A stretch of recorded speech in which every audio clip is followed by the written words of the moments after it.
Kami orang Papua, kalau paroki tanya satu-satu kami tiap orang Papua sehari-hari ini, apa yang kami mau? Kami pasti katakan kami mau merdeka. Itu Pak. Nih, tujuan pemekaran itu untuk siapa? Orang Papua ini jumlahnya berapa banyak? Pembangunan pemekaran di mana-mana itu untuk siapa yang akan duduk? Pak Mimika, khususnya Mimika saja, Kabupaten Mimika ini. Lihat di kantor-kantor siapa yang duduk. Mana orang-orang itu asli kamu yang mana? Tetapi mungkin bisa duduk santai dengan Presiden Prabowo. Pertanyaan saya, kira-kira Papua akan dibawa kemana oleh Prabowo? Karena andil beliau untuk Mimika hari ini ada di tahun 1996 di Tembagapura. Terima kasih. Ya, silakan. Baik, Bapak Ibu masih semangat? Masih mau dengar terus? Oke, kita ya, kita buka sesi kedua untuk 4 penanya lagi. Kita serahkan kepada panitia untuk mengatur dari posisi kiri kanan tengah dan seterusnya. Pertanyaannya tidak boleh sama lagi, tetapi mungkin pertanyaan yang sudah lebih teknis, apa yang bisa dilakukan lah begitu ke depan. Silakan.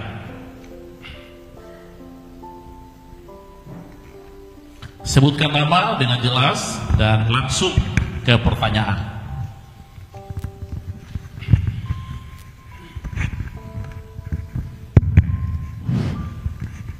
Baik, terima kasih.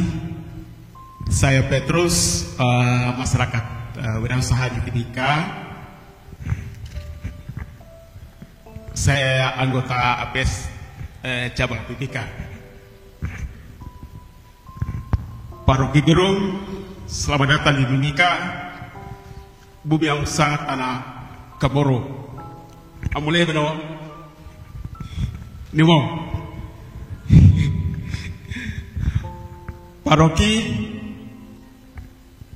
sebenarnya kami mau itu paroki hadir di lapangan, biar karena fesnya paroki di Mimika itu luar biasa. Kalau paroki mau jadi gubernur di Papua Tengah bisa. Sampaikan paroki, kami orang Papua, kalau paroki tanya satu-satu kami tiap orang Papua sehari-hari ini, apa yang kami mau? Kami pasti katakan kami mau merdeka. Itu Pak. Merdeka kami di sini ada 2. Kami mau merdeka dalam NKRI atau merdeka dari kebebasan menentukan nasib sendiri. Opsi untuk merdeka dalam NKRI itu sudah sebetulnya dijawab dan Undang-Undang Otsus. Ternyata itu kota kosong yang dikirim ke Papua, tidak ada isinya.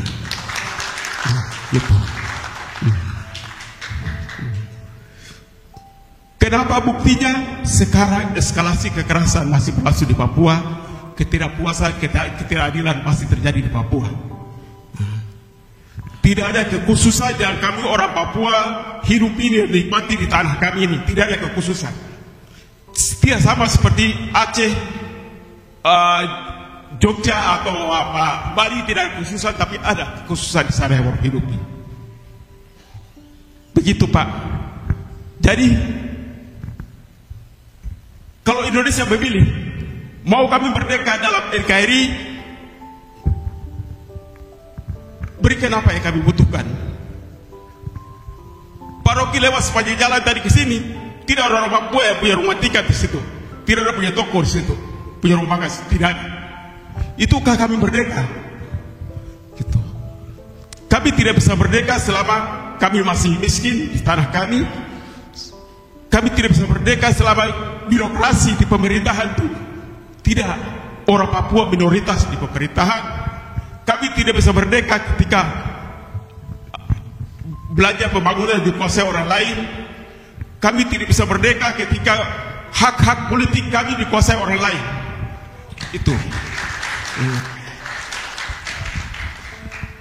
Jadi kalau mau dikatakan kami dalam NKRI dan status ini, berarti kami masih dijajah. Kalau seperti itu, kasih kami kemerdekaan menentukan nasib sendiri.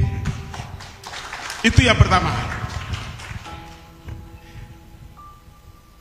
Saya sampaikan ini, mudah-mudahan paroki public figure di Indonesia bisa menarasikan ini di Indonesia.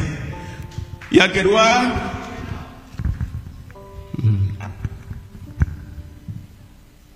ini selama hampir 10 tahun pemerintahan orang di Papua untuk pembangunan luar biasa. Tetapi pada saat yang sama,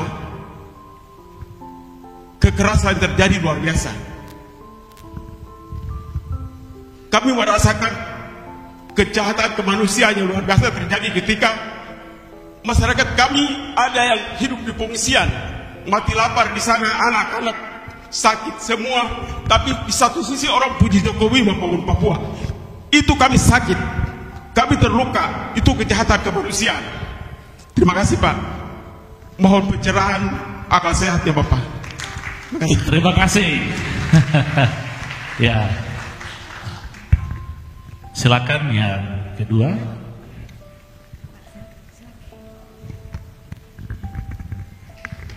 Terima kasih. Selamat siang Pak Rocky Gerung yang paling ganteng. Kita beri tepuk tangan dulu. Jadi Pak Rocky, apa yang saya ingin sampaikan kali ini adalah saya menceritakan pengalaman masa kecil saya di tanah Papua terkasih ini. Oh ya, sebelumnya saya memperkenalkan identitas saya. Nama saya Adri Rumbo. Saya dari Universitas Timika. Pak Rocky, semasa kecil orang tua saya kebetulan tentara. Itu bertugas di daerah-daerah terpencil ketika itu, di mana daerah itu sangat sangar dengan yang kita bilang OPM.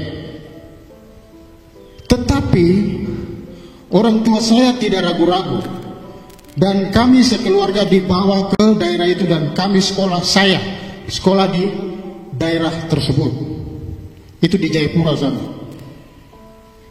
Kami tidak merasa ragu-ragu, kami tidak merasa terkucilkan, dan kami selalu merasa hidup bersaudara dengan sesama kita punya saudara-saudara ya, orang asli Papua. Dulu namanya Irian Jaya. Jadi saya sedikit mau menceritakan pengalaman saya saat itu.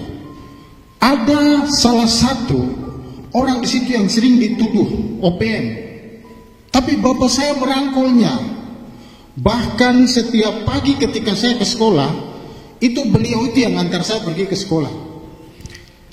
Dari kampung kami, dari kampung yang kami tinggal ke kampung sebelah itu menyeberang, sedikit menanjak, dan itu lewat, kalau kita di sini bilang jalan tikus, tanpa ragu-ragu. Demikian pula ketika kami pulang dijemput, padahal dia sering dituduh OPM.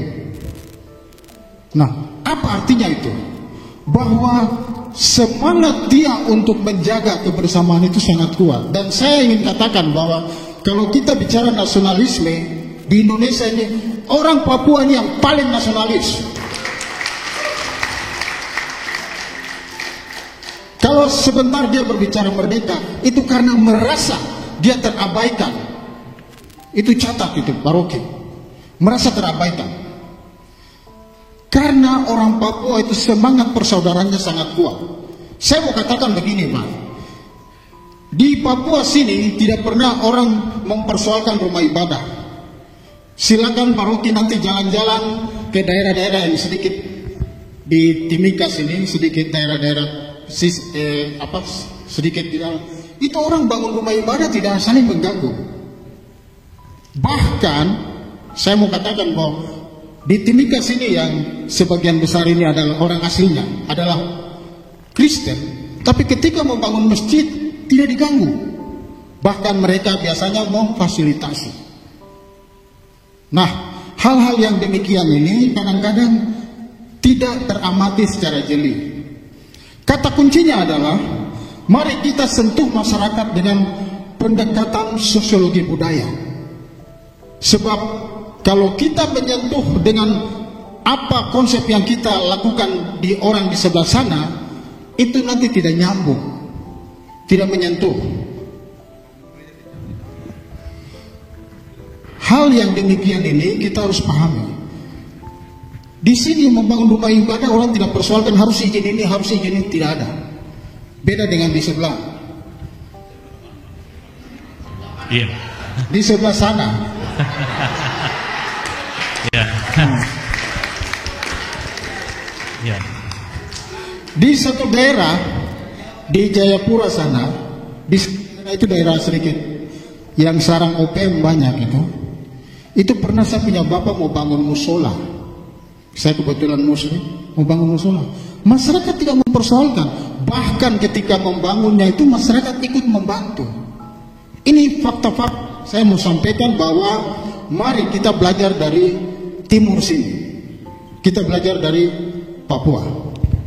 Saya kira itu yang bisa saya sampaikan. Mohon maaf saya tidak bertanya. Saya hanya sekedar curhat saja supaya melengkapi Pak Rocky punya referensi. Terima kasih. Ya. Jadi dilarang curhat Pak di sini. Nanti narasinya malah jadi konflik nanti. Tapi terima kasih, satu refleksi bagi kita semua. Yang berikutnya.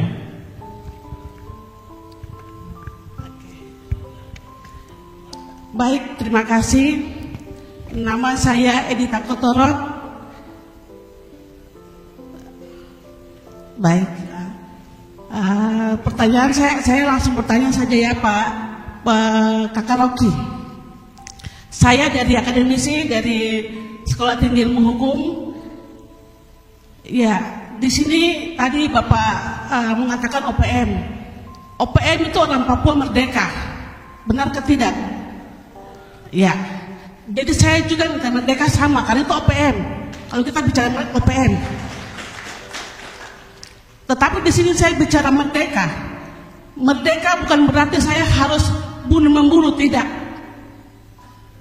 Yang di sini kita melihat 10 tahun kepemimpinan presiden ganti berganti, yang terjadi sampai dengan Joko Widodo, terjadi pembangunan untuk memajukan orang Papua, pembangunan besar-besaran di seluruh Papua, bahkan sampai dengan pemekaran-pemekaran.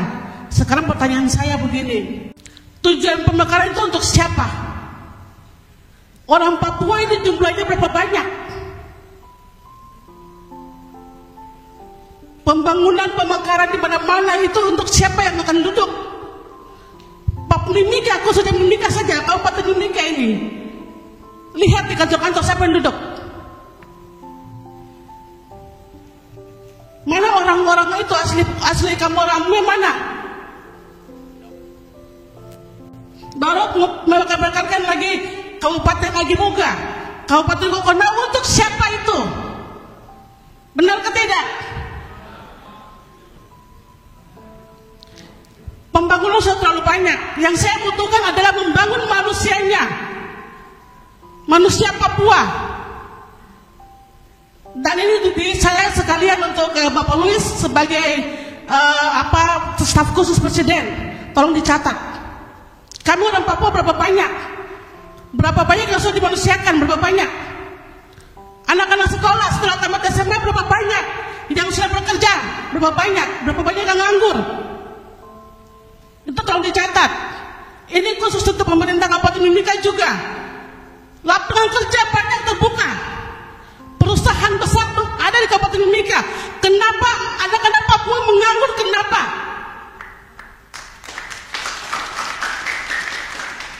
Itu manusia-manusia Papua harus dibangun. Kami mau merdeka lewat hal-hal itu. Itu tolong pemerintah Indonesia memberikan pemerintahan di setiap provinsi, kabupaten, bahkan sampai di kelurahan RT pun balai bantuan. Siapa yang terima? Yang pergi ke itu ke kantor pos itu orang siapa yang pergi terima? Apakah semua orang asli Papua? Kalau dibilang khusus untuk orang asli Papua, berikan untuk orang asli Papua. Jangan saudara-saudara kami yang lain dari luar sana ke sini tidak boleh. Itu bagaimana kami merdeka, kami makmur. Balai bantuan rumah-rumah sosial, dinas sosial berikan untuk siapa? untuk kami orang asli Papua, berikan untuk asli Papua. Itu baru namanya itu pemerintah membangun orang asli Papua. Secara pembangunan secara manusianya juga. Sekarang kami butuh manusianya dibangun. Setelah tamat SMA disekolahkan, bahkan keluar sampai luar negeri. Aku harus. Ini saya bicara untuk pemerintah kabupaten, Mimika, provinsi dan seterusnya. Itu harus dibuat. Perda khusus, perdasus, semuanya itu harus diatur. Jangan menjadi seorang, minta maaf, jangan sebagai seorang dewan wakil rakyat, tetapi tidak melihat hal kecil-kecil. Hal kecil ini akan membuat suatu perubahan besar. Kalau kita lihat dari bawah, hal kecil ini siapa yang bikin?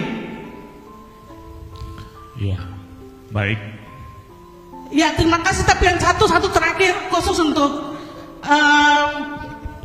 Kak Rocky, pertanyaan.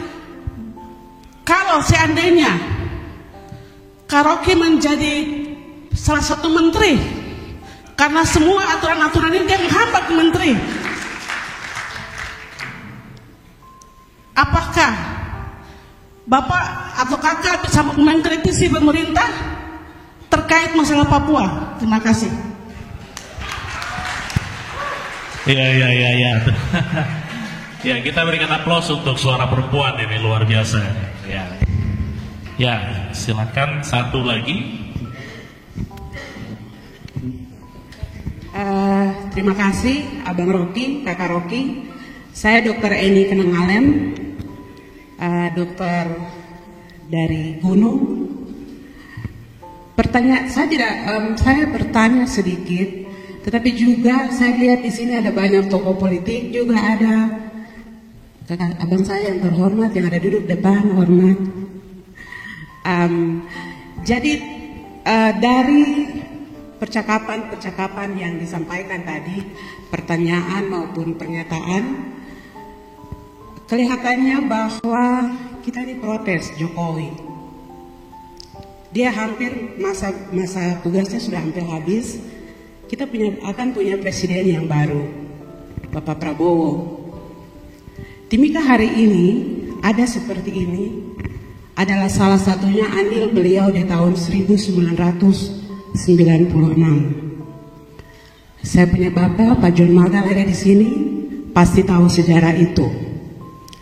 Jadi pertanyaan saya sekarang, mungkin hari ini Kakak Rocky tidak bisa duduk santai minum kopi dengan Bapak Jokowi, mungkin. Tetapi mungkin bisa duduk santai dengan Presiden Prabowo. Pertanyaan saya, kira-kira Papua akan dibawa kemana oleh Prabowo? Karena andil beliau untuk Mimika hari ini ada di tahun 1996 di Tembagapura. Terima kasih.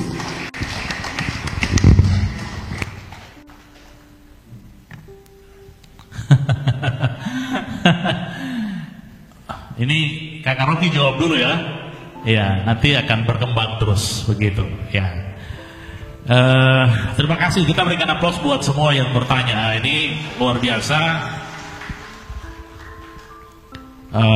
Saya pikir ada beberapa yang pengulangan, tapi mungkin Kakak Rocky akan stressing ya, berikan penekanan ya lebih. Misalnya tentang narasi NKRI versus Merdeka, kemudian Otsus ini mungkin parameter kekhususan yang masih terus disuarakan oleh masyarakat. Kemudian ya bagaimana pendekatannya Pak Andre tadi, pendekatan antropologi sosiologis, tentu ini juga harus konkret modelnya. Kemudian Ibu dari STIH tadi ya itu sama saja dengan yang tadi telah disampaikan tentang pemekaran. Mungkin kita lihat dampaknya yang lebih spesifik, apakah itu mengarah kepada peningkatan kualitas perempuan atau tidak. Kemudian juga ini ada satu hal yang menarik, ini jika Bang Rocky dipercayakan menjadi decision maker misalnya di kabinet, ini kira-kira nanti Papua ini mau kita apakan begitu, hubungannya dengan Papua ke depan di bawah Prabowo tentunya. Ya, kita berikan aplaus untuk akal sehat kita ya. Kita kembangkan terus ya. Silakan, Bang Rocky. Oke, saya komprehensifkan ya, karena semuanya sambung menyambung di problemnya nih. Pertama soal tadi bahwa masyarakat toleran, ya oke lah itu. Dan saya punya, ya saya tahu itu. Mungkin 5-6 tahun lalu saya naik ke Gunung Siklop depan Sentani itu. Itu menjelang hari Natal. Di puncak gunung itu bertemu dengan pemuda-pemuda. Kalau nggak salah itu ada kegiatan Noken Papua. Lalu terlihat ada semacam gua kecil di situ. Justru datang inspirasi dari anak-anak muda. Di dalamnya ada dua, kalau nggak salah dua perempuan Muslim. Bilang, kenapa nggak bikin semacam doa hari Natal itu? Jadi dibuatlah di ketinggian Siklop itu 2000 meter itu. Walaupun saya agak terkejut karena waktu saya nyampe di Bandara Sentani, saya bilang gunung ini bisa saya daki dalam 4 jam tuh. Karena saya hitung masih kelihatan puncaknya tuh. Ternyata saya mendaki Gunung Siklop itu selama 15 jam. Saya biasa mendaki gunung tuh ya. Saya mendaki gunung es di Eropa, saya bolak-balik ke Himalaya. Kenapa begitu? Karena saya anggap gunung itu gunung yang ada treknya, ternyata tidak ada. Jadi saya mesti di antara akar-akar itu. Itulah satu pengertian baru saya peroleh bahwa tidak semua gunung saya bisa bayangkan seperti gunung-gunung yang sudah didesain untuk didaki itu. Saya lihat di situ, saya masih ingat itu, saya bertanya pada beberapa teman ini, kenapa ini gunung ini tiba-tiba berubah vegetasinya di ke atas punggung itu justru jadi tanaman ubi rambat apa itu. Saya bilang ini potensi untuk longsor, dan betul, setahun kemudian terjadi longsor di situ kan, apa namanya, banjir di Sentani itu. Oke, tapi itu soal bagaimana kita melihat masyarakat akhirnya harus merambah gunung itu untuk kebutuhan bukan kebutuhan nutrisi, kebutuhan pangan aja itu soal. Tapi yang saya mau terangkan adalah di puncak gunung itu doa Natal itu diucapkan oleh seorang perempuan Muslim. Ada soal memang. Jadi persahabatan mendahului seluruh sensasi yang diucapkan, terutama dari Jakarta. Ada ketegangan rasial, ada ketegangan religius di daerah ini. Nah, saya mau bantai itu dengan memperlihatkan soal tadi intinya. Tetapi lebih dari itu, wacana merdeka itu ada terus diwariskan dari awal. Karena ada bukan sekedar mitologi, tapi pengertian bahwa nanti akan ada cargo cult yang masih dipahami di sini, akan ada orang yang menyematkan bangsa ini. Jadi memori itu ada di dalam benak masyarakat Papua. Kenapa memori itu mesti dihapus? Itu memori yang melekat karena semua orang menginginkan ada identitas primer pada dia. Sekarang kalau saya bertanya, identitas primermu sila kedua atau sila ketiga? Kemanusiaan yang adil dan beradab atau persatuan Indonesia? Tapi nanti kalau Jakarta bilang ya itu kan silanya mesti 5 atau ya ada 5 sila memang. Tapi kalau orang harus memilih mana yang mau diutamakan, sila kedua apa sila ketiga? Kalau pemerintah bisa bilang sila ketiga, loh bukankah sila ketiga itu sebelumnya ada sila kedua? Kemanusiaan yang adil dan beradab. Dan problem Papua adalah soal kemanusiaan yang adil dan beradab. Jadi kalau masalah value tadi, ethics of humanity, diabaikan, orang ingin merdeka. Pemenuhan keadilan sosial, pemenuhan kemanusiaan yang adil dan beradab mendahului kebutuhan untuk persatuan. Karena persatuan itu abstrak. Sementara kemanusiaan yang adil dan beradab konkret dihadapi setiap hari.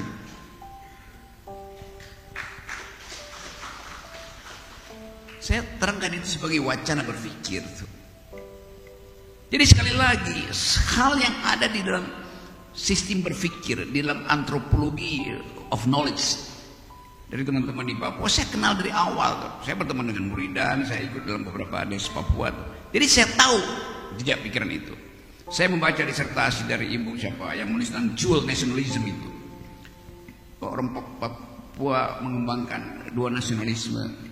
Di nasionalisme terhadap Jawa itu juga nasionalisme yang kadang-kadang disembunyikan. Jadi soal kultur tadi, soal evolusi kebudayaan, soal antropologi yang basisnya ada pendekatan value diabaikan, itu aja soalnya. Padahal kita belajar jadi macam-macam. Nah kalau ditanya bagaimana solusinya, ya tentu kalau kita anggap ada ketegangan potensial antara Papua dan Jawa atau Jakarta misalnya, bagaimana penyelesaiannya? Sama waktu penyelesaian soal Afrika Selatan, sama waktu penyelesaian soal konflik di Amerika Latin, dibutuhkan pihak ketiga supaya tidak ada yang merasa bahwa dia diuntungkan, dia nggak diuntungkan. Kan selalu ada pihak ketiga, tapi pihak ketiga mesti paham apa yang diinginkan oleh kedua belah pihak. Jakarta menginginkan persatuan Indonesia, Papua menginginkan kemanusiaan yang adil dan beradab. Perang narasi itu mesti dihasilkan oleh pihak ketiga, sama seperti Desmond Tutu menyelesaikan problem rasialisme di Afrika. Karena orang percaya bahwa tidak akan ada yang menjadi pengkhianat di situ. Kan biasanya kalau cuma dua belah pihak, kalau diserahkan nego di antara kirim dua wakil di situ, tetap saling mengincar keuntungan. Tapi kalau ada satu pihak yang betul-betul diterima karena wacana dia tidak dipenuhi dengan kepentingan politik, mungkin kan ada semacam solusi di situ, paradigma di situ kan. GKI, forum-forum semacam ini kalau diperbanyak, dibunyikan setiap minggu, dia bisa menjadi pihak untuk menyelesaikan soal ini. Kalau dibunyikan setiap minggu, tapi kadang-kadang orang berpikir bagaimana dibunyikannya? Dibunyikan pun hanya berbunyi di ruang ini karena pers takut muat. Banyak jurnalis yang tak mau muat pertemuan semacam ini kan. Takut, kenapa? Industri pers adalah industri untuk memenuhi kepentingan bisnis, bukan kepentingan kemanusiaan. Kritik saya juga pada pers itu. Karena itu orang cari keterangan pada pers asing akhirnya. Lalu dianggap pers asing memprovokasi. Ya karena pers dalam negeri tidak diberi kesempatan untuk mengucapkan secara jujur fungsi investigasi. Sekarang undang-undang pers dibuat untuk menghalangi pers melakukan investigasi. Jadi tetap di situ terlihat ketika viral baru terbuka semuanya. Kepolisian sekarang Pak Sigit berupaya untuk akhirnya demi presisi itu mengulangi lagi, membuka kembali kasus-kasus yang di Sumatera Utara, di Karo segala macam itu, soal Vina segala macam. Jadi ada kebutuhan sebetulnya pers itu membantu public opinion itu supaya kembali bahwa kita menghadapi problem yang sama, yaitu gagalnya kemanusiaan yang adil dan beradab. Nah ini coba misalnya di pertemuan berikutnya, jadikan kami mau diskusi Papua itu lebih penting sila kedua apa sila ketiga. Jadi sekali lagi karena saya tetap mau konsisten, supaya saya cuma mau menganalisis soal transformasi konflik melalui media naratif. Lain kalau saya diundang untuk memikirkan undang-undang dasar baru Papua tuh. Itu soal lain itu. Secara akademis dimungkinkan. Kan jaminan itu ada di dalam konvensi civil and political kan. Diucapin aja. Ini desain undang-undang dibuka aja untuk dibicarakan secara akademis. Kenapa mesti dihalangi? Itu ada di pikiran itu. Membuktikannya memang mungkin sulit, begitu ada krisis ekonomi hilang lagi tuh wacana itu. Tetapi jangan halangi orang untuk berpikir tentang alternatif. Itu yang sering saya terangkan. Yang berikut apa ya tadi? Saya kira soal Pak Prabowo, kita melihat beban Pak Prabowo itu adalah memikirkan makan siang gratis. Karena dia udah janjikan, kan masalahnya di situ kan. Saya bisa rumah saya itu 200 meter dari Pak Prabowo. Seringkali Pak Prabowo mampir buat curhat juga. Ya saya bisa baca bahwa Prabowo ingin untuk menyatakan diri sebagai pemimpin Asia bahkan. Jadi dia akan peduli dengan sinyal-sinyal hak asasi manusia. Karena kita tahu legitimasi Pak Prabowo turun, sebetulnya banyak orang yang menyesalkan mau milih Prabowo tapi ragu-ragu karena ada Gibran di situ. Itu kita buka aja sebagai problem. Saya omongin itu juga pada tim Gerindra sebetulnya kan. Jadi kalau dilihat Papua itu ada di tempat keberapa, jelas bukan di tempat pertama. Karena apa? Soal anggaran. Tentu akan ada anggaran tambahan mungkin pada Papua, pendekatannya bisa didiskusikan kembali. Tapi fokus Pak Prabowo ada menyusun kabinet yang memungkinkan kepastian anggaran untuk makan siang gratis harus dia selesaikan. Kalau enggak, legitimasi turun lagi. Nah ini kan ada trade off kan, Prabowo mesti cari 800 triliun semester depan tuh. Itu artinya kalau makan siang gratis 400 triliun, lalu ibu kota Pak Jokowi masih paksa 4 triliun, udah 8 triliun habis. Artinya soal-soal lain akan terlantar. Nggak akan ada anggaran tentang pendidikan, nggak ada anggaran tentang BPJS. Jadi bagi beliau sebagai pemimpin baru, dia tentu akan hitung kemasuk akalan dari anggaran pembangunan itu intinya tuh. Jadi ya Papua tetap masih akan jadi sorotan, tapi sorotan internasional. Kepentingan flashlightnya akan dari situ. Dan itu berhubungan dengan yang saya terangkan tadi, ada realignment di dalam politik dunia hari-hari ini tuh. Pertama, soal gender, soal lingkungan itu akan jadi sorotan. Jadi begitu Prabowo memberi sinyal bahwa dia seolah-olah membiarkan act of omission terhadap persoalan lingkungan, pasti kesimpulan internasional akan berubah tuh untuk memberi dukungan. Yang kedua, proksinya Prabowo kemana? Mau ke Cina apa ke Amerika? Kan Cina kehabisan uang sekarang tuh. Banyak strategi ekonomi yang gagal. Sementara Amerika kebanyakan dolar. Nah, apa yang dibutuhkan oleh negeri? Ya pasti dolar. Jadi pasti akan ada orientasi baru untuk lebih ke Amerika. Apa akibatnya pada kebijakan Prabowo terhadap Freeport? Kan itu semua hal yang dengan mudah kita lihat parameternya dari atas tuh.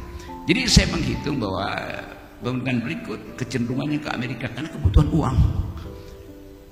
Nggak ada uang di Cina, nggak ada uang di Eropa, semuanya disedot kembali oleh Paman Sam tuh. Nah, saya kira itu poin-poin yang mestinya juga dilihat secara teliti, karena DKI ini kan bukan sekedar mengupayakan narasi supaya Papua itu didengar proposalnya, tetapi di belakang narasi itu juga bermain interplay di antara bisnis dan security global kan.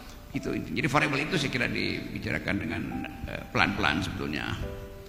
Apalagi ya, saya kira oke, Ibu Dokter itu yang poin Ibu Dokter tadi berupaya untuk memberi semacam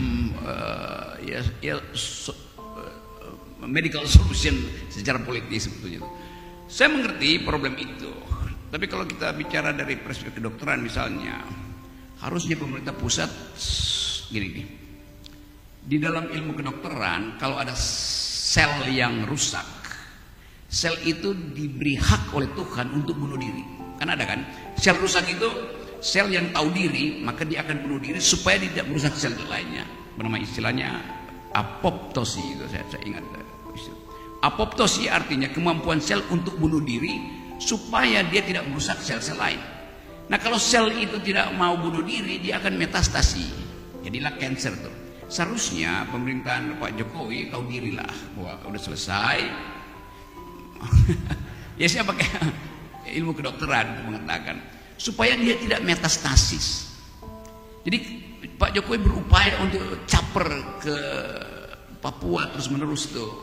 Padahal sebetulnya tadi saya bicara dengan Pak Moderator, kalau kita hitung lebih banyak mana, Jokowi ke Papua atau bupati-bupati Papua yang ke Jakarta?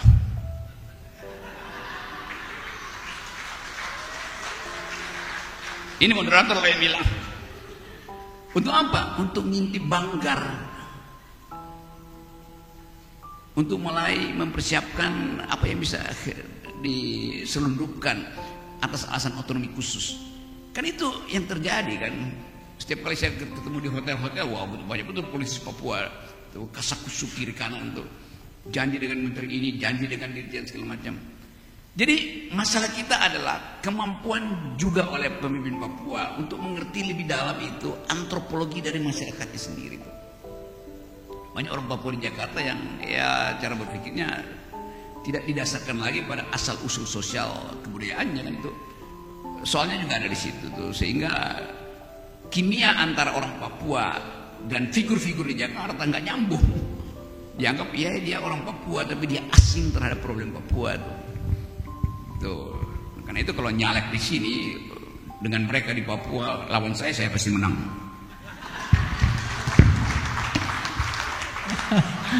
Ya, kita berikan aplaus yang meriah, luar biasa. Apa tadi ya? Kalau saya jadi menteri, kalau saya diminta jadi menteri, saya nggak pernah ingin diminta jadi menteri. Kalau saya ingin, saya akan tentukan saya mau jadi menteri apa. Dan kalau disuruh pilih, saya juga nggak mau milih. Kalau diminta apa enggak? Saya ingin saya jadi jaksa agung buat nangkep koruptor-koruptor di bawah.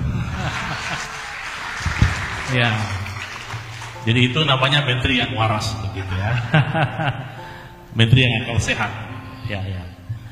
Wah, luar biasa nih kita